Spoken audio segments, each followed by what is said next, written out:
Hello, today I'm in Skoda Roomster. In this video I'll show you how to navigate through instrument cluster display.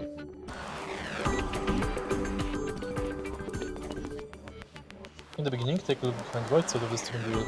Right here we've got this lever. On the top of the lever we've got the trip button.